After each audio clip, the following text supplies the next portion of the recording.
संविधान बचे, लोकतंत्र बचे, आरक्षण बचे, पीडीए बचे और बाबा साहेब भीमराव अम्बेडकर जी के रास्ते पे चल करके हम लोग डॉक्टर राम मनोहर लोहिया का सिद्धांत जो समानता का है, गैर बराबरी को खत्म करने का है, दाम बांधो नीति को लेकर के आगे बढ़ने का है, उस दिशा में हम लोग काम करेंगे।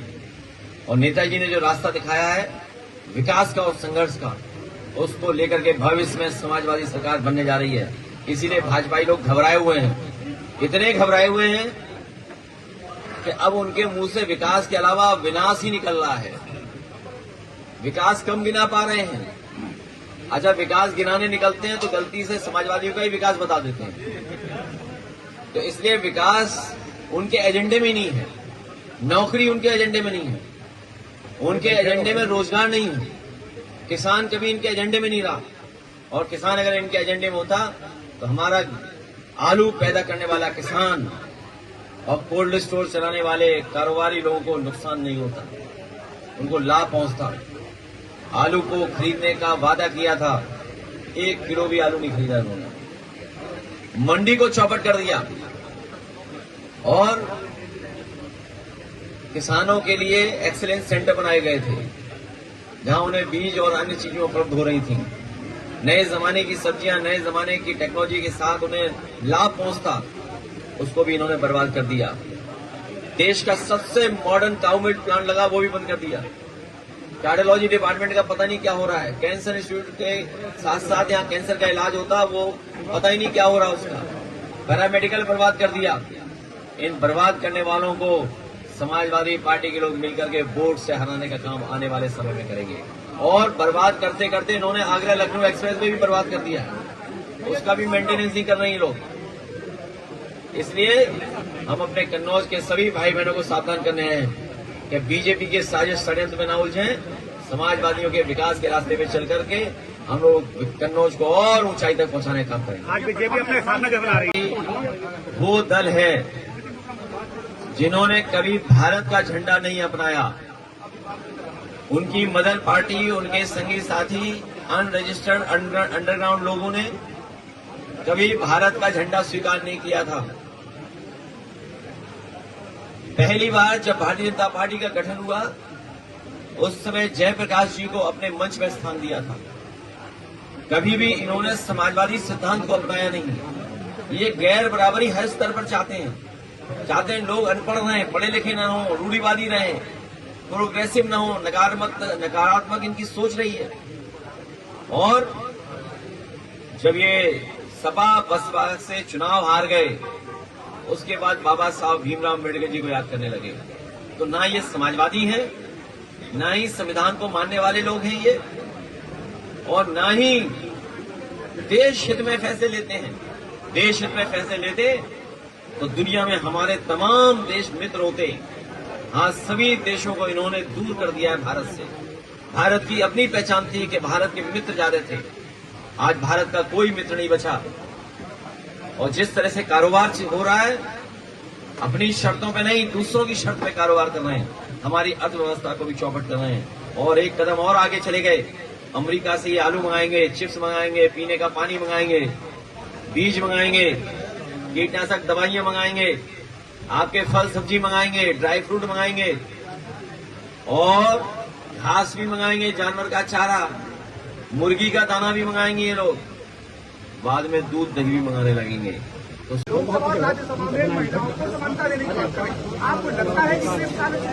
समाजवादी पार्टी भी इस पक्ष में है कि महिलाओं को आरक्षण मिले, महिलाओं को सम्मान मिले, महिलाओं को अधिकार मिले। लेकिन जब आबादी के हिसाब से देने की बात आ रही है और जब गिनती ही गलत है इनकी, जब 2011 की गिनती कर रहे हैं और आज 2026 में आज जब बिल आएगा तो सोचिए आधी आबादी कितनी बढ़ गई होगी। जब आबादी बढ़ गई है और चीजें बदल गई हैं, ज्योग्राफिकल भौगोलिक दृष्टि में चीजें बदल गई हैं, तो इनमें इनकी नियति नहीं है आरक्षण देने की। जब संख्या ही गलत है, आकलन ही गलत है, जहां से जिस जमीन से शुरुआत कर रहे हैं वही गलत है, तो बताइए कितना लाभ पहुंचेगा हमारी माता बहनों का। इसलिए 2026 में सेंसस शुरू हो गया है। नए सेंसस के साथ जब हमारी माताएं बहनों को महिलाओं को आरक्षण मिलने जा रहा है तो नई आबादी जो हो गई है उसकी गिनती कर करके उनको आरक्षण मिलना चाहिए।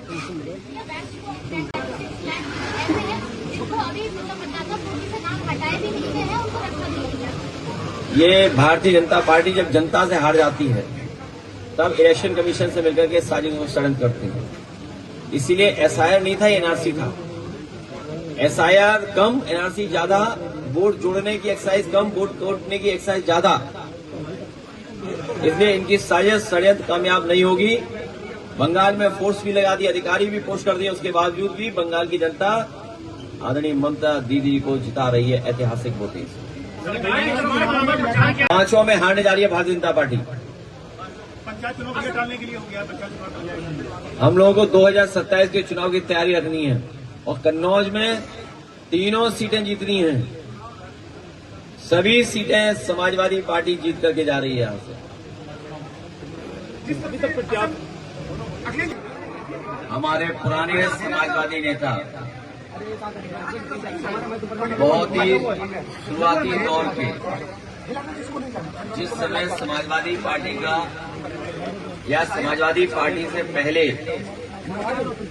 नेताजी का जो दल रहा, उस समय से ये परिवार समाजवादी पार्टी के साथ जुड़ा रहा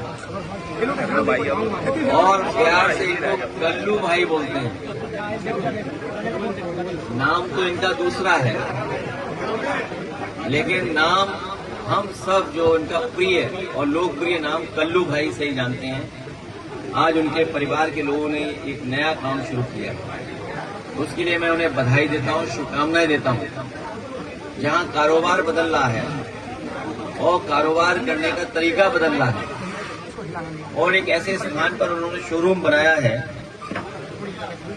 मैं उनके दामाद जो इस शोरूम को चलाएंगे वो मालिक हैं हमारे हाजी रियाज खान साहब और बहुत इनके परिवार के साथी यहाँ पे सभी हैं।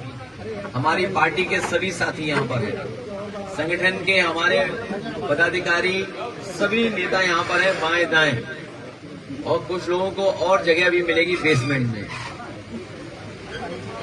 मैं इन्हें शुभकामनाएं देना चाहता हूं कि नई गाड़ी लोग लेकर के निकलेंगे और नियमों का पालन कर करके गाड़ी चलाएंगे। निसान गाड़ी हमारे बाजार में तो बहुत पुराना इनका कारोबार रहा है, लेकिन इधर मैं देख रहा हूं जब से निसान पेट्रोल हमने ली है तब से निसान का भी प्रचार होने लगा और एक गाड़ी कहीं और है और यूपी में हम लोगों के पास गाड़ी है और अब तो शोरूम आ गया है। जो गाड़ी यहां से निकलेगी वो 7 लाख रुपए की है। सरकार का टैक्स कम रहे तो और सस्ती हो जाएगी गाड़ी। 7 लाख में अगर जो हिसाब किताब लगाया जाएगा तो कम से कम आधा टैक्स में जा रहा होगा और पेट्रोल से चलने वाली है। हम सब लोग जब शोरूम में बैठे हैं तो यही अपील करेंगे कि ईरान और अमेरिका का वॉर खत्म हो जाए। जो बेगुनाह लोगों की जान जा रही है, नुकसान हो रहा है, जो बड़े पैमाने पर लोगों की जान गई है या बड़े पैमाने पर नुकसान हो रहा है, उसकी भरपाई कभी नहीं हो पाएगी। हम समाजवादी लोग हमेशा वॉर के खिलाफ रहे हैं, इसलिए जल्दी से जल्दी युद्ध खत्म हो। युद्ध खत्म होगा तो जो अर्थव्यवस्थाएं देशों की खराब हो रही हैं वो भी सुधरेंगी और हमारे देश की तो अर्थव्यवस्था और खराब हो जाएगी अगर युद्ध नहीं रुकेगा तो। अभी तो कुछ दिन पहले लाइन में खड़े होकर के डीजल पेट्रोल हम लोग ले रहे थे। गैस के संकट अभी भी है और कई शहरों से तस्वीरें आती हैं कि अभी पर्याप्त गैस नहीं है, न पर्याप्त सिलेंडर है, जिससे